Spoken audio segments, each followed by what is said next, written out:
Greetings. My name is Peter Young, and I want to welcome all of you to this 21st Committee 100 Asian American Career Ceilings webcast. I'm very excited about today's topic and the panelists because I think it's a very important set of issues, and we have a wonderful panel with us this evening. Before I welcome them and introduce them, I just want to say that this program started by the Committee 100 almost 3 years ago, and because we felt there was a real need to collaborate and help publicize the issues, but also act as kind of a convening entity, and to help other groups that have been working very hard on these issues to work together and to share things and so forth. So, and that has been very, I think we've achieved that goal. And our speakers and panelists have varied. We have researchers who've done research on the issue of Asian American career ceilings. We've had leading people in different professions talk about their experiences. And we even had in one case kind of a town hall. We got everyone to try to contribute ideas on how we could do better to try to solve this problem. Before I go forward, I just want to mention the next one is on November 1st. And we are going to have Andrew Yang will do a fireside chat on Asian Americans in politics and in running for office. What are the obstacles and challenges? So that's going to be November 1st at 8 o'clock. So you'll get an invitation sent to all of you in about a week or so. So with that, I want to just say, first of all, I'm just going to ask each of the panelists to take 2 or 3 minutes and really tell you what they do and a little bit about background. But we have really here John Chiang, who's the former California State Treasurer and a Committee 100 member. We have David Chiu, who is the San Francisco City Attorney and the former California API Legislative Caucus Chair. We have Madalene Mielke, who is the President and CEO of Asian Pacific American Institute for Congressional Studies. And then we have Maeley Tom, who is a former Chief Administrative Officer of the California State Assembly and a Committee 100 member. But what's very nice about this group is it's very diverse with different experiences and different areas of expertise, which is really what we aim to do. So let's start. And if I can just ask each of you to take just 2 or 3 minutes and really describe what you do currently and sort of briefly the career path that's taken to you where you are. So in alphabetical order, we'll start with John Chiang. By alphabetical, by last name. Well, thank you, Peter. It's a delight to be with all of you. Thank you for moderating this panel. Thank you for Maeley for conceiving the panel. It's great to be with Madeline and David in addition. I used to tell this story in public office. I'm the oldest child of immigrant parents, right? So I went and saw the Liberty Bell in Philadelphia. I'm a resident of California, but happened to be back there. And so I'm proud of being American, but I think the story that's been demonstrated by those on this panel and so many others, I was listening to Chloe Kim, the Olympic gold medalist earlier today at the CARE function, is that Asian Americans, by and large, have had to struggle to prove who we are. And my parents came to this country with not much. They came separately. My dad, 3 shirts, 2 pairs of pants to pay, learned his 5th language to pay for his PhD in his 5th language. My mom scrubbed floors at a college in South Dakota to learn her English lessons. So I'm a product of their struggle and their dream. And when I started to see, I was born in 1962. In 1960, the census had about 0.2% of the population in America was Asians. And we felt that hardship, that discrimination, so I was interested in law principally. At the beginning, I wanted to be a civil rights attorney. Went to law school, but ended up a tax attorney. But I had the good fortune of working for some great public servants, came out here, worked for the Internal Revenue Service, but then went to work for some elected officials, volunteered for a whole bunch of organizations, both Asian-based and non-Asian based, and tried to build a better future. Left office in early 2019, and today I serve on public boards. it was a dream I long had. I want to give great kudos to Maeley Tom. Maeley was my deputy for CalPERS and CalSTRS. I strongly believe Asian Americans, along with everybody else in America, needs to be part of the public and private sector governance. We don't have enough Asian American leaders along with others in the private sector leadership. So Maeley came to me with an idea in 2007, my first year as controller. And I led the effort at CalPERS and CalSTRS, and frankly, we were the first in the nation among public institutional investors to get more people who from diverse communities on public boards. And so that's what I do today, because I want to make sure that the issues that not only public officials are addressing, we need private sector leadership to stand up to build a more equitable and stronger society. Well, John, sounds like you've had a varied career, and you prove that you can be a tax expert and still actually be a useful citizen, right? So, David, you are next. 2 or 3 minutes, just what you do today, but so how you got there. Thank you, and don't knock the tax experts; they control all the money. So first of all, a good evening, everyone. It's thank you for being part of this gathering, and just appreciate the leadership of C100 and everyone on this call. So John and I have some similar backgrounds. I am also the first kid in my family born in the United States. And my guess is, like most Asian American electeds, when I was growing up, I never thought I would become a lawyer. I never thought I would become an elected official, in part because my family, we knew no lawyers or elected officials. I was supposed to be what my parents dreamed for me to be, which is the stereotypical doctor.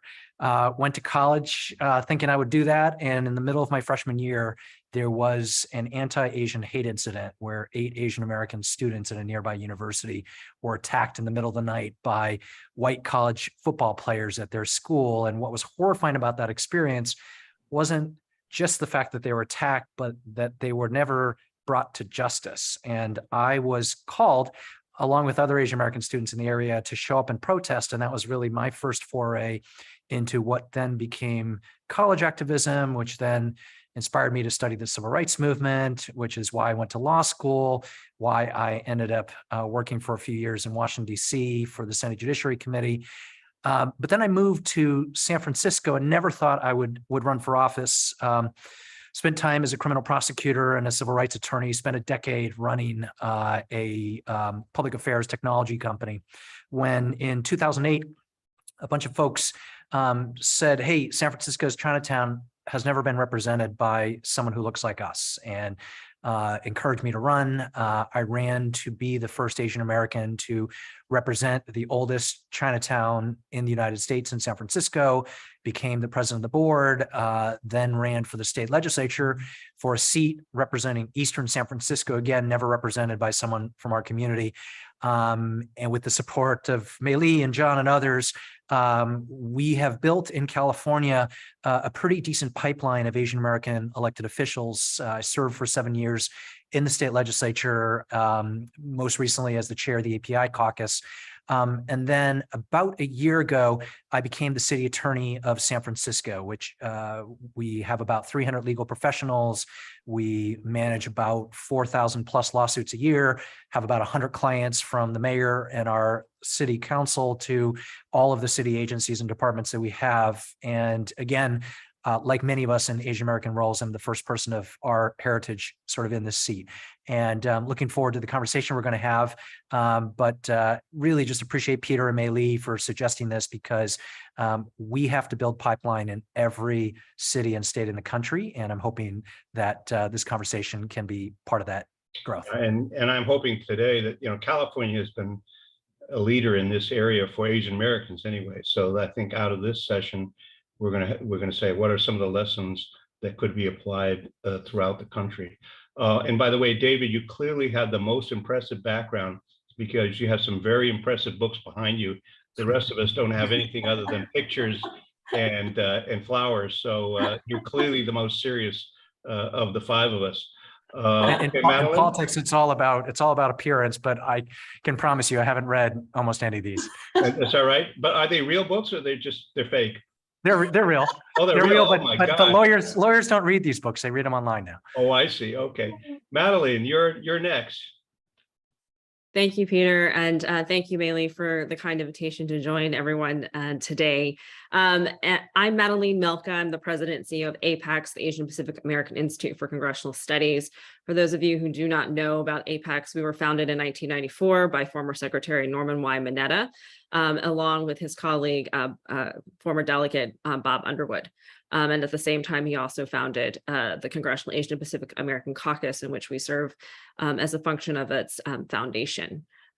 In the Congress, there are tri-caucus. It's the tri-caucus of the Asian Americans, the Blacks, and the Hispanic community. And so my counterparts are the Congressional Hispanic Caucus Institute and the Congressional Black Caucus Foundation. So the work that we do is to increase Asian American, Native Hawaiian, Pacific Islander representation throughout the electoral process, from community advocate to elected leader. And in our role at APAICS, we work to do that by providing paid congressional internships and paid fellowships, and primarily the KPAC offices, but also throughout Congress to members who are not of the Asian American, Native Hawaiian, Pacific Islander community, but who have strong constituencies in their districts from our community. My personal story is that I was born in Vietnam. My mother is Vietnamese. My father is German American. So my last name is German. That is not my married name. It's my maiden name. And so most people don't realize that I'm half white and also half Vietnamese, and not born in the US, but however, a US citizen when I was born. And so coming to this country, we're one of the last Americans to come to the US after leaving Vietnam in '76. My trajectory is one of having a very involved childhood, of having parents always talking to me about current affairs, politics. And so I went to a science and tech high school, but I was also the president of the student body. So my trajectory of being in public service or working in student government has always been a part of my linear, however, not straight, trajectory in this role of, encouraging people to enter public service or politics. I was also vice president of my student body in college. And so the idea that Asian Americans, working in politics, in public administration, in the field of public service should be a common piece of everyday life. It should not be unusual for anyone outside of our constituency to question whether or not we are a part of a public policy discussion, because public policy touches all of our lives, and we are all part of public policy.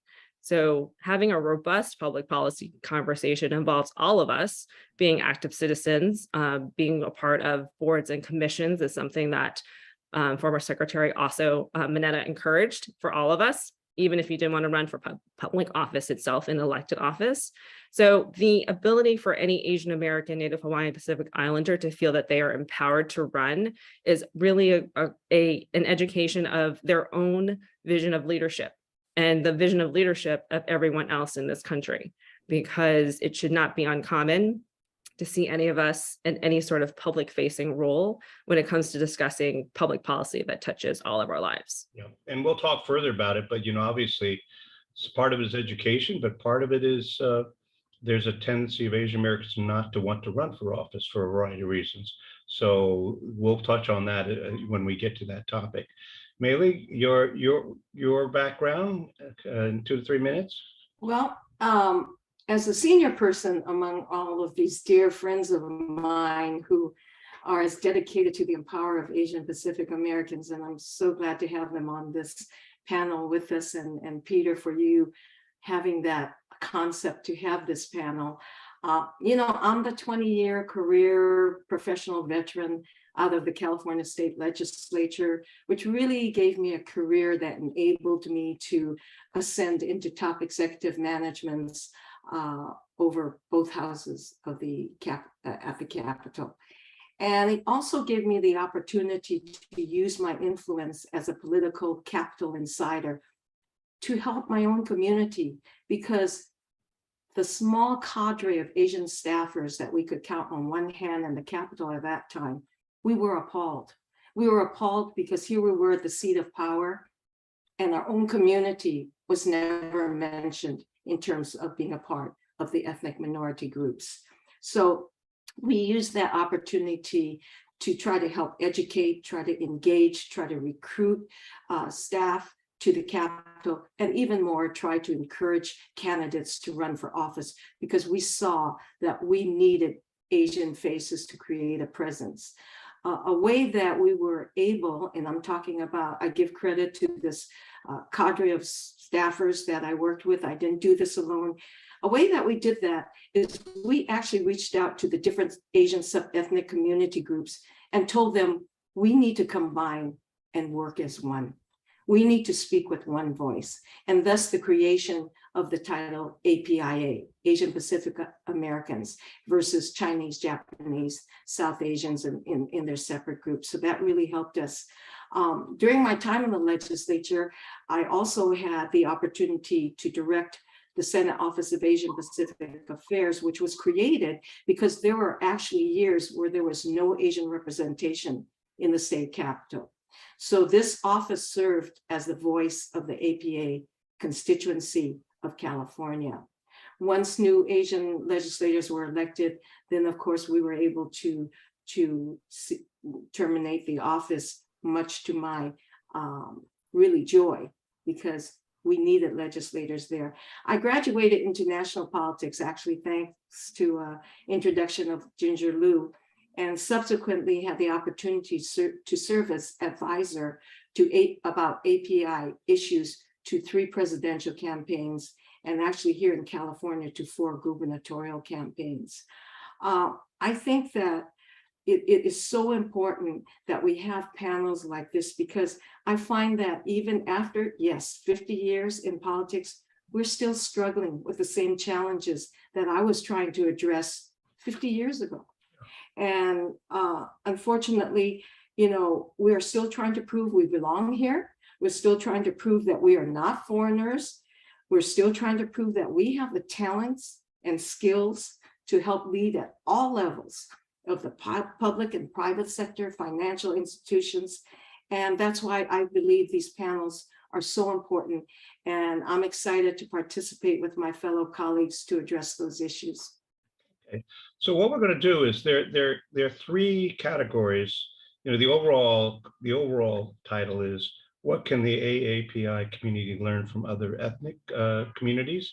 And we have sort of 3 headlines: career ceilings, political clout, and fight against discrimination. So let's take them one by one.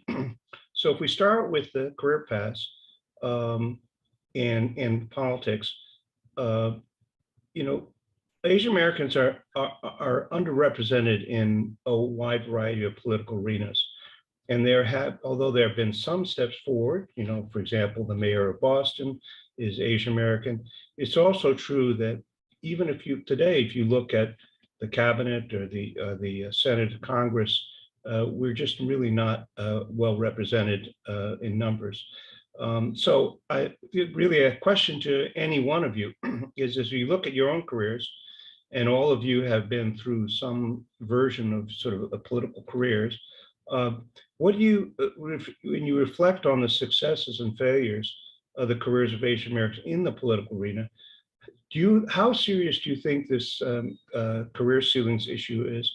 And do you think it's different if you look at the federal or the state or the local levels? Because there could be differences, right? So we'll start that as, the question is, how big a problem is it? And anyone can comment. I'm going to kick it off and have the rest of the panel follow up on this statistic alone. In California, APIA represents 16% of the population, but now only 4%, we only have 4% of representation in the California legislature. If we were to have equivalent representation of our demographic numbers, we should have 32 state legislators in California. So you're definitely severe in your opinion, right? John, David, or Madeline, any comments on it's? We'll talk later about why, but how severe do you see it, and does it seem to vary according to what level of government? On the federal side, you know, we only have 3% representation, which is not in the proportion of our population of this country.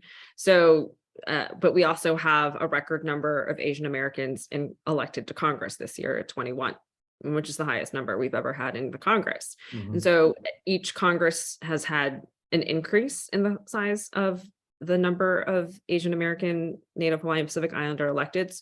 Right now, we currently have a Native Hawaiian in office, along with a Native Alaskan and a Native Americans. And so it's the first time all three of the indigenous have been elected. And so it's a shame that it's happening in 2022 in such a late time. And yet we also see some progress. John, David, any comments about severity? I think how I might answer the question is the numbers aren't great, but compared to where the numbers were 10 or 15 years ago, we've made a lot of strides. So if you look at the paucity of Asian American electeds just a decade ago, 15 years ago, when some of us were just getting started, they were abysmal. And I would say now the numbers aren't great, but they're on not a bad trajectory. I was, you mentioned the mayor of Boston, Michelle Wu, who's a friend. And when I was growing up in Boston and when I was in law school in Boston, I could never imagine a prominent Asian American elected because the city, frankly, was so racist. The state was not, despite its liberal politics, was not as supportive as it could be of diversity. And to see her get elected in recent years is just remarkable. And I think we have seen electoral successes all the way up to the Vice President of the United States, who I'm proud to say comes out of San Francisco of API heritage. Those are positive data points, but the raw data is not great. John, you're muted. You need to unmute yourself. The numbers are simply put, they're horrible. But the along David's line, I remember in 1997 when I was in office, the Democratic Caucus was Assemblymember Mike Honda and myself on the Board of Equalization, and on the Republican side it was Matt Fong and now Takasugi, who was a Republican Assembly member out of Ventura County. And so we worked really hard to try to build a political infrastructure, right? What you need money, mechanics, message. We didn't have a lot of Asians on the campaign side, good people like Maeley, who were providing extraordinary leadership inside the building, were volunteering externally. When we were trying to push upon the institutions that be, such as on my side, the California Democratic Party said, hire Asian staff. They said, we'll hire Asian staff. John, you and Mike can do the fundraising to hire staff. They didn't ask the other caucuses to raise money to hire people from the various ethnic community or the women's community, right? So they put an additional onus. So we've made great progress. Part of it is what you're doing now. I spent 40 minutes with Michelle Wu going through my fundraising database to help her get larger, financial contributors from California. My former staff person, campaign staff person, ran the independent expenditure from California in Boston to help get her elected, and asked, we went to my fundraising base to raise some of that money, as part of a base. So we just need to continue to do more of that, but it's not going to be easy. When we've had these events and webcasts, and we've gone through different issues, different professions, so forth, the one striking thing is that some of the barriers are societal, whether racism or otherwise, but some of them are actually self-imposed as well, right? As a number of you mentioned, well, your parents said you got to be a doctor or scientist, and none of them ever say you ought to go to law school, right, David, right? So question is this: as you sort through what are some of the barriers, mention the 2 or 3 that you think are societal, right, or systemic, but also do you feel that there are some that are self-imposed, right, or self-created barriers? And any of you can answer this question in any order. I would say with the work that we do in research. We work with such organizations like the Bartley Family Foundation, where they look to increase more women representation. And so we partner with them on the Asian American aspect. That women representation is generally looked at as in executive leadership, so governors, mayors, and heads of city councils. And so what we look at is societal views of what they see as an Asian American candidate, if they think an Asian American candidate is viable, a woman candidate. And so the things that we've learned in this research is that you can be a 50-year-old Asian American woman with no prior previous public service experience, never held an office before. But if you've been a community advocate, if you've been someone who has created public-private partnerships, someone who has created economic opportunities, then you have the viable credentials to be seen as a candidate to run for governor and win. And so regardless of party. And so this is something that, in terms of information that I share with the people who participate in the APAICS programs and the leadership programs that we run to encourage more people to run for office, those are the societal barriers that you think, are imposed on you, when there are really no barriers posed on you in that sense. And so the idea that we self-impose is definitely visible to a lot of our community. And again, it goes back to the definition of who you think is a leader. But there's systemic barriers. There's a lot of challenges in running for state legislative offices when you have state legislatures like in Nevada, where they only have a 120-day session every other year and only pay you for 60 days. And so if you are a working mom, how are you supposed to take care of your family or do all of your other family obligations, and you're not allowed to work anywhere else during that 120-day session? And so state legislatures themselves have placed barriers because you're looking for a certain type of person who can then work as a state legislator.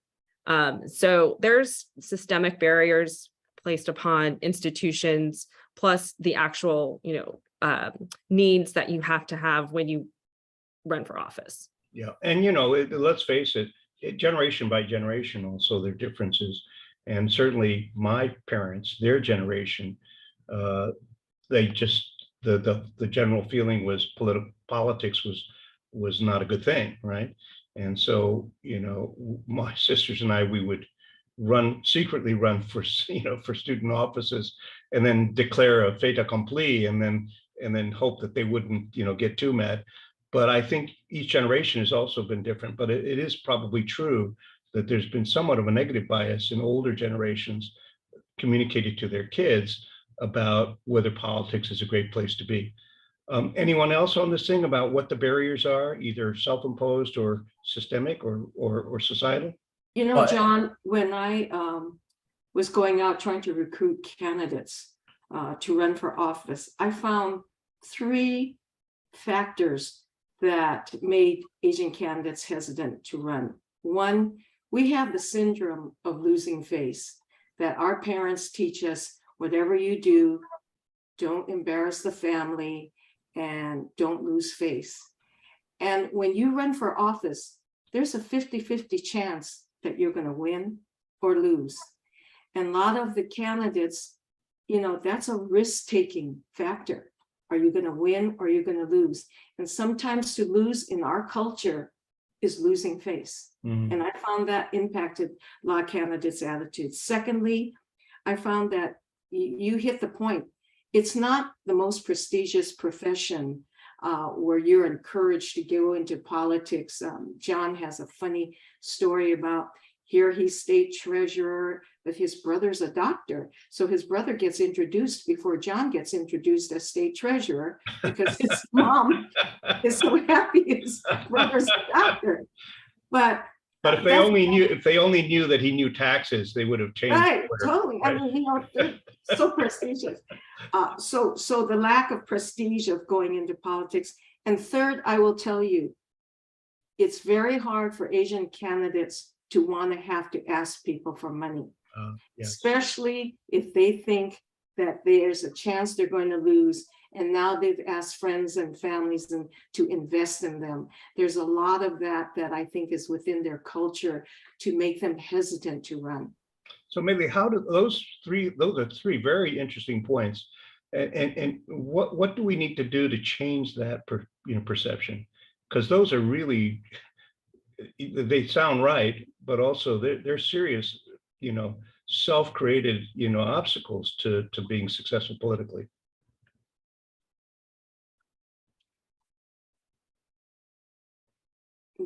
I think part of what we need to do is build a pipeline of mentors and folks who can create the environment within our community that it's okay to run for office and sort of show folks on what the ropes are.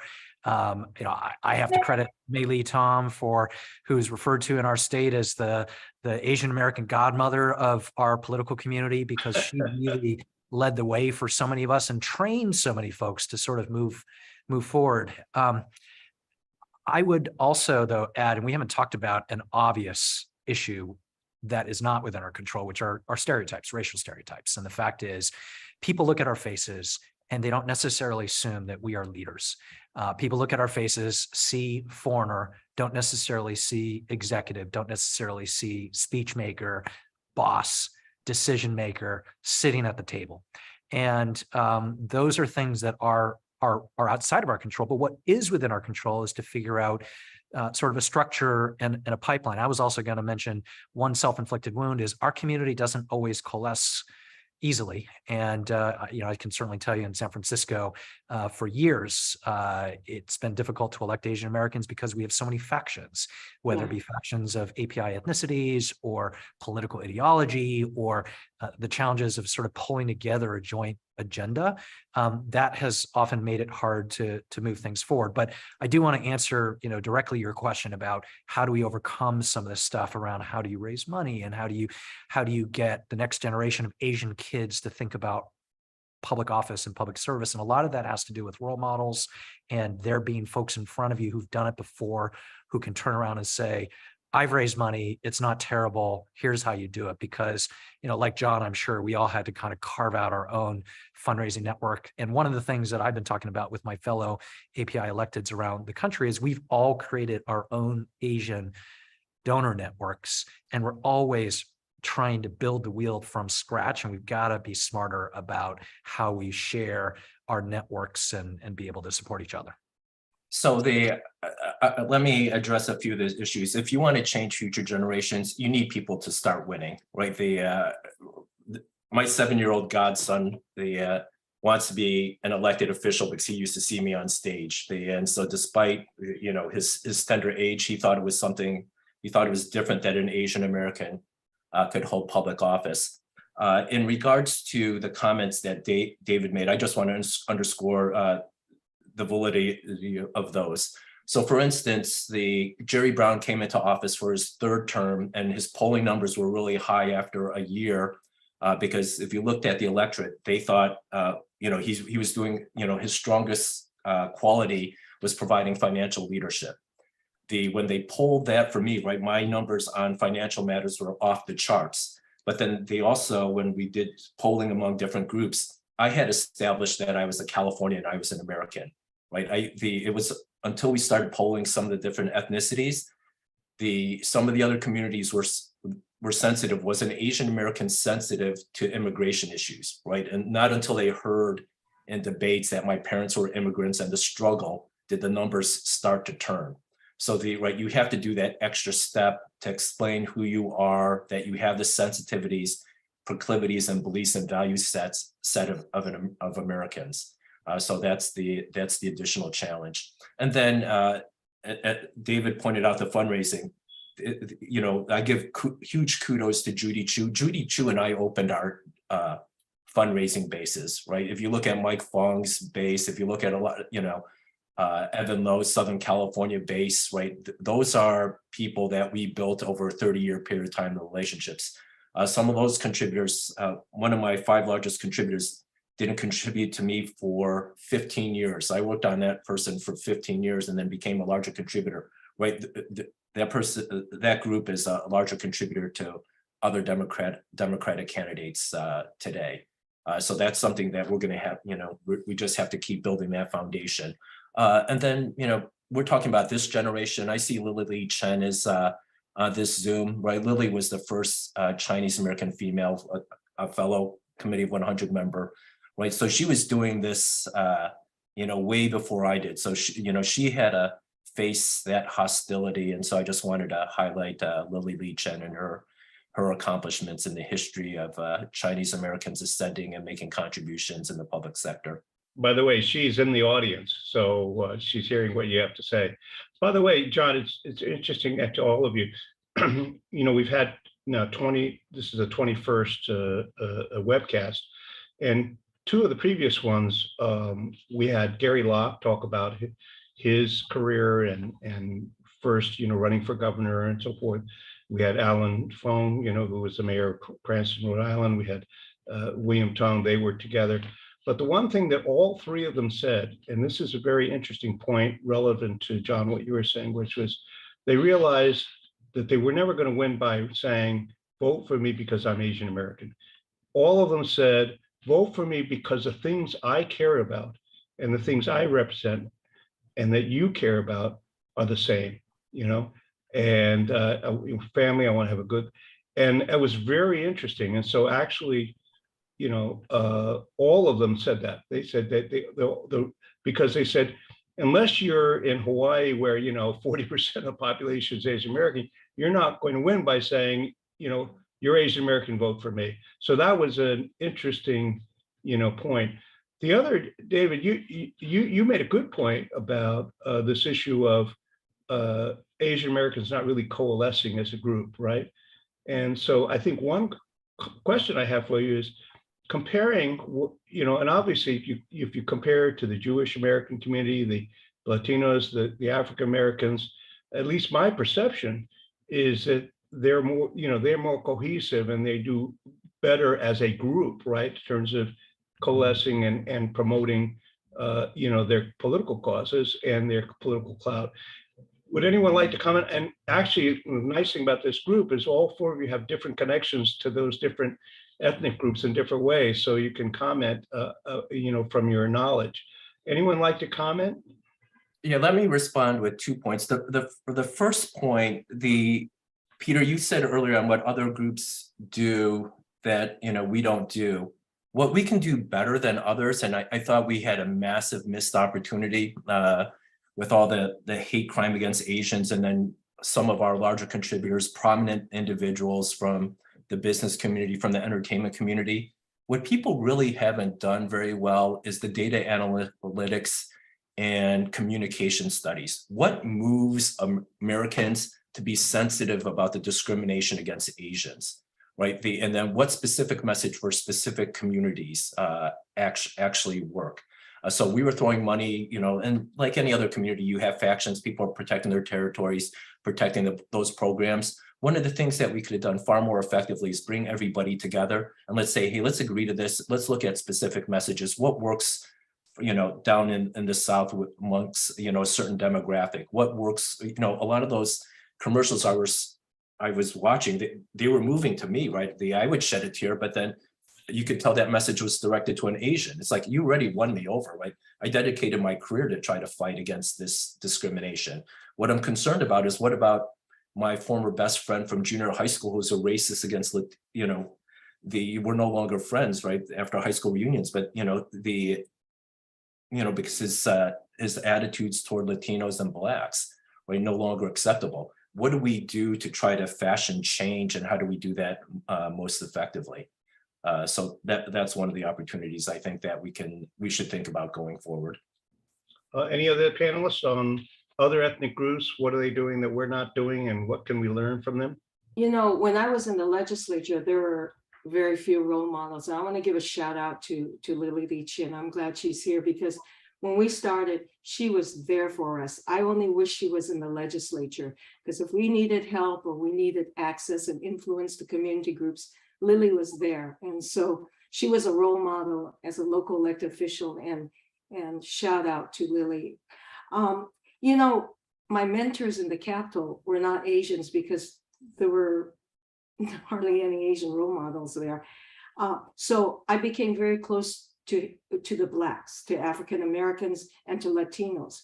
But one thing I found out about African Americans, that they have a bravado about them because they have a longer history fighting the civil rights revolution, and they developed political clout, and they developed role models that they could follow, the Martin Luther King, Jesse Jackson, Ellen Sharpton, and they had the organization of NAACP. So they were ahead of the curve. But I also found that because of their success in civil rights movement, they have mastered the art of how to be bold and how to be demanding. Here's an interesting poll about African Americans. According to the UCLA poll, they have the strongest view of racial identity. There's a strong connection with their race in all that they do. In fact, that's why they vote 90% Democrat, because they vote as a unit because of their racial identity. Latinos have 58% racial identity, Asians 40%, and whites 30%. So you could see how unified African Americans are because of their strong racial identity. Secondly, I found that they dominate in terms of having role models in the field of entertainment, sports, and media. And so when they talk, people listen because they have the public mass looking up at these African American role models in fields that are so appealing to the mass public. So they have that going for them. And I will tell you, when it comes to diversity, the first group that corporates or anybody else looks at to have inclusion, it will be the African Americans who get the appointments. That's probably correct, right? And so they actually punch above their weight, right? As the first saying goes. So, and obviously Asian Americans, we're punching below our weight, right? Relative to what our real clout is. Madeline, do you have any comments along, what can we learn from other ethnic groups, or David? Madeline, do you want to? No, you go ahead. So I have a couple of thoughts just here in this conversation. The one thing I will say that is an often, I think, blamed excuse for why we're fragmented is this idea that somehow we are pretty ideologically split, right? We've got Asian Democrats and Republicans, and maybe we don't always coalesce. But I would point out that I think, particularly within the Latino community, within the Jewish community, they're very ideologically diverse, but they have managed to figure out how to push up their own. And I think there are two things that Maeley alluded to or that are relevant. One, leaders across different sectors lift each other up, I think, way more than we do in our API community, right? So C100, I think, is an exception to that. But if you look at the leadership from the healthcare field, the corporate world, journalism, entertainment, what I see is a lot of fragmentation within our community. We are not trying to help each other across sectors in the way that we could. And that certainly inures to the benefit of those of us in Asian politics. But I would even say, we got to figure out how to coalesce leadership across sectors to lift each other up across sectors. The other thing I will say is in a number of these other communities, they have key flagship organizations that are far better organized than we have been at being able to cultivate leadership and specifically to build the pipeline of candidates and to lift up networks of elected officials. And actually, we've all talked about this, Madalene, Maeley, John, others, about how does the API community, how can we think about branding an organization like APAC in the Jewish community, or NALEJO, which is the national network of Latino elected officials that cultivate candidates and local and state Latino officials around the country. In California, we have an organization that some of our mutual friends have moved forward on, the APA Leadership Project, that has developed a candidate training program and every year coalesces API elected officials, usually with John Chiang as a keynote speaker, to really just come together. And this is a network that has helped to recruit school board candidates, city council candidates, and then state legislative candidates, and now statewide candidates. And this is something we've been doing in California that we have wondered is if this is a model that would be helpful in other parts of the country.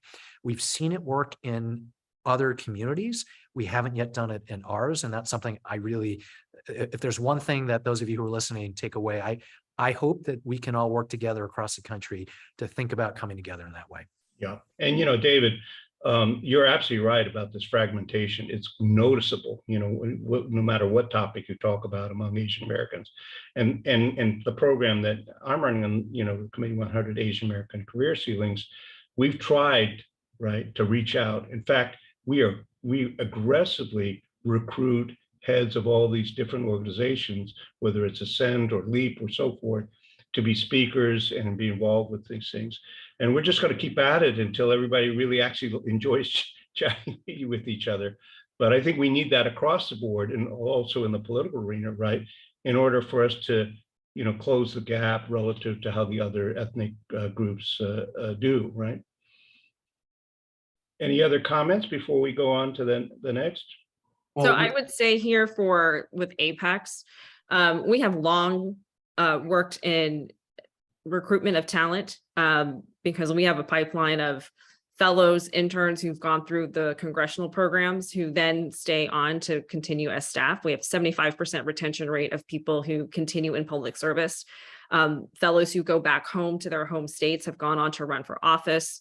And our leadership development program has a success rate of having individuals who've gone through our program and then become state legislators. So an example for Portland, Oregon, which is not a very diverse city, not a very diverse state.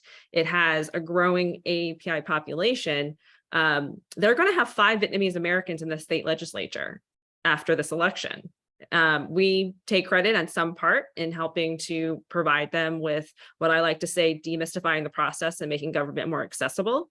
Because what we're here to do is to make sure that people feel empowered to feel that they can run for office and that they have the necessary skill sets and the foundation to be able to do this and not make rookie mistakes, and to provide them with a network of Asian American political consultants who are more than happy to answer their questions free of charge pro bono at these trainings, to be able to help them get themselves geared up to write a campaign plan and to go through the process of understanding how to create a digital strategy, a communications plan, a fundraising plan. I spent 16 years as a political consultant with my own firm, electing a lot of our AAPI and Latino members of Congress. Congressman Hondo was one of my clients for 10 plus years. We spent a lot of time doing meet and greets for folks who were interested in running for office. And at APAICS, as a nonpartisan organization, we're happy to make sure that the Asian American, Native Hawaiian, Pacific Islander community feels empowered to do that. And so the programs that we have, the last 2 years, we've had these programs called APAICS in Conversation across public service throughout the Asian American community, high-level public servants, to explain how their career trajectories have gotten them to this point in their professional development. So there's a lot in terms of depth when it comes to opportunities for Asian Americans to see themselves in roles, whether it's at a local level or at a federal level, in the judiciary. And so I think there's so many different ways for people to access this as a resource, and that's what APAICS serves. But, as I work with my counterparts in the Latino and Black communities in this process, they are decades ahead of us. And that is, something in terms of trying to create parity, or at the very minimum to be competitive in these various industries. We're also decades behind and not being able to, not having done the work. And so this is a part of catching up and making sure that we are educating and making our community feel that they have the skills and the resources to be able to enter any of these fields. Although I have to commend, a number of you, Maeley, for the work you did in California, and Madeline for the work you do for really, having an impact. And, but, as Madeline, you say, there's still a gap, right? And so even though a number of organizations like yours are doing great things in terms of being able to educate people, promote people, et cetera, I think we need to do more on a broader basis, right? Because it seems like for example, Maeley, your programs, they ought to be nationwide. The things you started in California, right? They shouldn't. It should be across the board. Well, actually, I have to tell you, when I started, it was in the 70s. Probably some of these people were not even born yet when I started those training programs. But now with APAICS and with APLF and so many organizations having their own training all around the states. I think it is happening. And I found that community organizations, nonprofit community organizations, are also conducting leadership and training programs during their national conferences. So the training, and again with APAICS, and we have a great person in California, and Lamb, who has put together some amazing training programs, not only for elected officials, but also for staff to help elevate them into key chief, more influential positions, whether it be in the private sector and the public sector. I did want to add one more item to what we can learn from other ethnics, and I'm going to ask John to help me with this. I think we can learn a lot with the Jewish community in terms of their numbers and in terms of their income level. They have been so successful in the political arena. They're disciplined. They are effective in terms of influence. When they speak, people listen. And I think it's because they understand the value of contributing to candidates and to campaigns so that they get representatives who truly will tout their agenda. Right. And I know John has a close affinity with the Jewish community, and I don't know if you want to add to that, John, of what we could learn from the Jewish community. So I wanted to address another point before I get to Maeley, what you're inquiring about. Madeline was talking about education and political candidates. That's critical, but we have to educate our community. Now, Maeley's daughter, Stephanie, was disseminating the Pew research that just came out. I was reading on LinkedIn, somebody saying, hey, thank you to Stephanie Tom for posting this information. A large swath of the Asian American community doesn't identify as Asian, right? So, part of that is, how do we get, like the Chloe Kim, the Olympic athlete, was talking about how she had to face people at the top of the hill when she was starting to ski, and just prove her worth as an individual, people questioning her as an American. She goes, I don't know any other country, right? We need a concentrated effort. So even though you may have people of various ethnicities within the family, who don't have that natural relationship on an individual level, we have to have them understand that we are being impacted by others who view us with the same perception to our detriment. And so part of that is, how do we isolate that issue, to answer Maeley's question. So when you have AIPAC and the existential risk to the Jewish community in the state of Israel, what they're doing, what they had with, the terrible horrors with the genocide, where we don't have that same emotional impact. We have some really compelling stories, right? But we have to make sure that people, through individual connections, through building an understanding.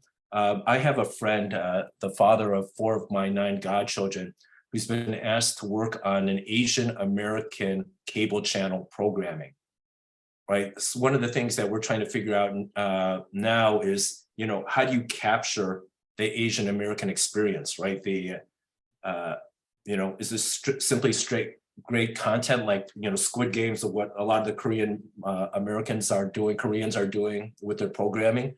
Or how do we wrap in specific understandings on isolated community, right? And so part of that would involve a larger discussion among the community groups and others. And hopefully that's a way to help build identity as to some of these larger issues, galvanizing a significant number of folks, so that hopefully it translates into larger action in the private sector, in the public sector, in the nonprofit sector. By the way, I'm going to remind the audience that if you have any questions that you would like to pose to the panelists, please just type them into the chat box or the Q&A box, so that, and then we'll be able to see them. By the way, one thing I just want to mention is that one of the things that the Committee 100 Asian American Career Ceilings program decided to do, based on some ideas that came out last year in July, when we got a bunch of people together to try to come up with ideas on how we could do better. Everybody said, well, we don't have a common events calendar. We don't have a common directory. We don't have a common place where people can share ideas.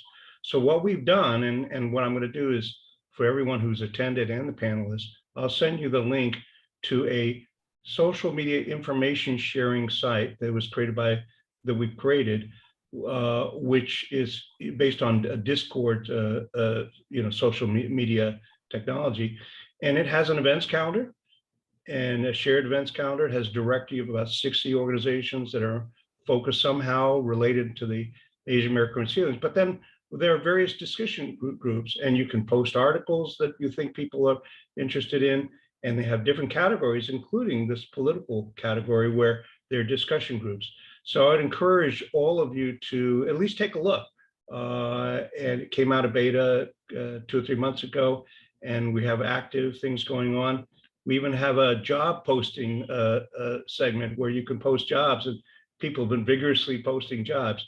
So I would just go in, but again, it's part of this idea that try to coalesce people, right, by creating a common events calendar directory and a place where people can share ideas. So I encourage the panelists to to contribute to it, and those of you who are in the audience, you'll all get a link to it so that you can at least test it out. There we have a question here. Here we go. Let's see. Is there a question here from someone? No, there we go. Okay, no, I don't. Let's see. No, oh, they were just comments, okay. So I think the last thing, because we are now almost at the end of the hour, and we try to start on time and end on time. I guess I'm going to ask each of the 4 panelists in a couple of sentences, say, what advice would you give to the audience, which, by the way, much of this audience are younger people. This is not a bunch of older people like us. It's a lot of millennials, Z, so forth. What advice would you give them to become involved politically and to be successful? So if each of you, it could be a word, it could be 2 sentences, what advice would you like to give them? So we'll start. David, David Chiang, you want to start? John Chiang, you want to start? You're muted. There we go. As they say, be the change you want to see. Just on everything. I remember during COVID, I watched a lot of Brookings Institute panels in my board meetings. What really still offends me is seeing a poll where Asians aren't in. They didn't segment Asian Americans. So I used to ask at the end of these sessions, it's like, did you poll the Asians, right? How could you leave a significant community outside of that? And then I would credit those who actually included them, and I would ask them a question: can you elaborate on more? And then same thing for some of the corporate boards I'm on, and nonprofit organizations. What are you doing in regards to funding for the Asian American community? We covered the others, but I don't see a specific plan.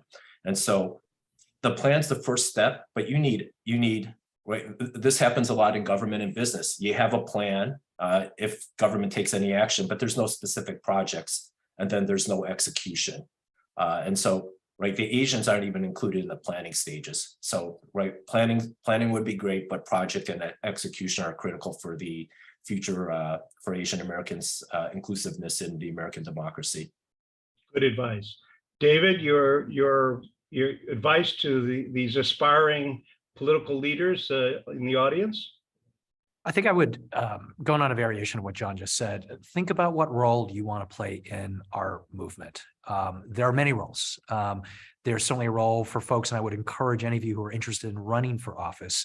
All of us who've run for office, there was a time when we never thought we would be elected to office. So you will go through that transition, but just know it literally is that old adage about taking that first step. But I would say, the roles of the Maeley Toms of the world and the Madeleines of the world are so critical and even potentially more important than the roles of electeds in as far as putting together the infrastructure, framing the issues, really helping to build the movement. We need movement leaders at every role, and there are many roles, and there's likely one that fits you. And so my only ask is just think about what you're going to do and decide to do it. Very good point, David. The definition of political activity is not just being the candidate. That's basically it, right? There are many important roles. So Madeline, your advice to our audience? Thank you for this opportunity. I think, with APAICS especially, we have so many different programs for different entry points.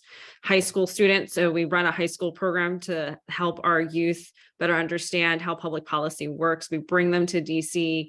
We give them a chance to meet different stakeholders who look like us, because they play roles in creating public policy. So whether they're as staff, or if they're someone who works in government affairs and someone who works in advocacy, those types of people are all out there working, doing this work. And to be seen doing the work is so important for people who feel like they don't have enough of us, as role models or as visible people, as active citizens, and especially our underrepresented communities. So Native Hawaiians, Pacific Islanders, Southeast Asians, Hmong, Lao, all of our communities who are seen as the most vulnerable, they also have the opportunity to be in public service. And so all of our cohorts, we specifically look very intentionally about how do our cohorts come from different parts of the country, not from just from the coast. If they're coming from our territories, coming from Hawaii,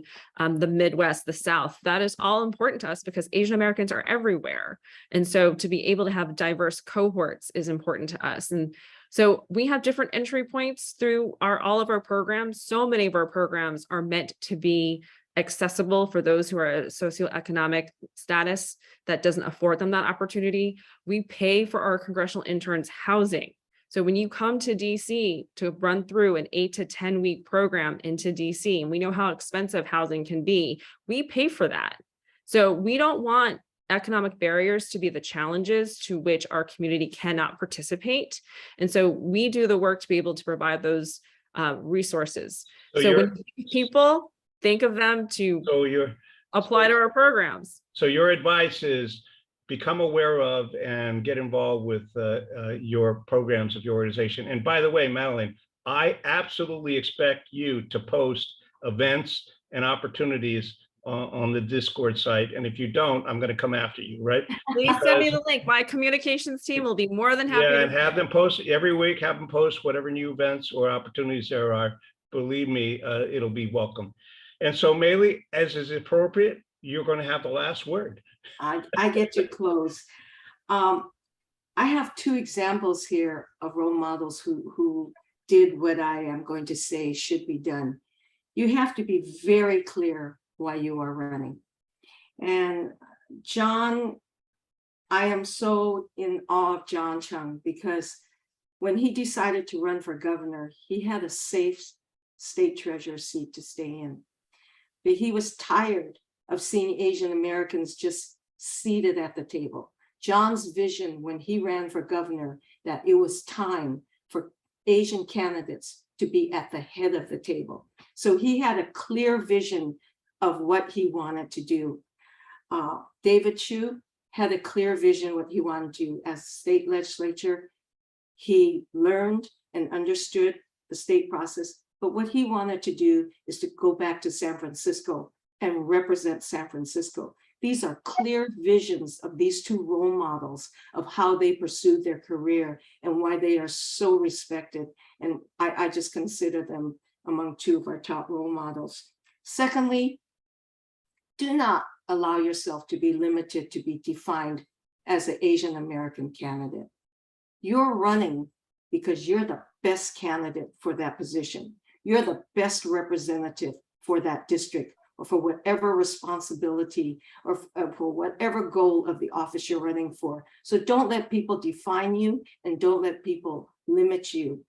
And thirdly, understand that your private life is going to be an open book. There's going to be some family sacrifices. But if you have that passion and commitment to want to make a difference for your community, then it's worth making those sacrifices. And also, I want to encourage people to think of appointments. That's another way to get politically engaged and politically involved, and to have, leadership positions in government. But definitely, I salute the two role models who have defined what they wanted to do with their political careers and defining themselves as just the best candidates for the position. Well, we couldn't have a better ending comment than what Maeley said. So with that, first of all, I want to thank the four panelists. This has been a wonderful event, some very good thoughts, and a very diverse group. So that's very, very good for the audience to hear from different perspectives.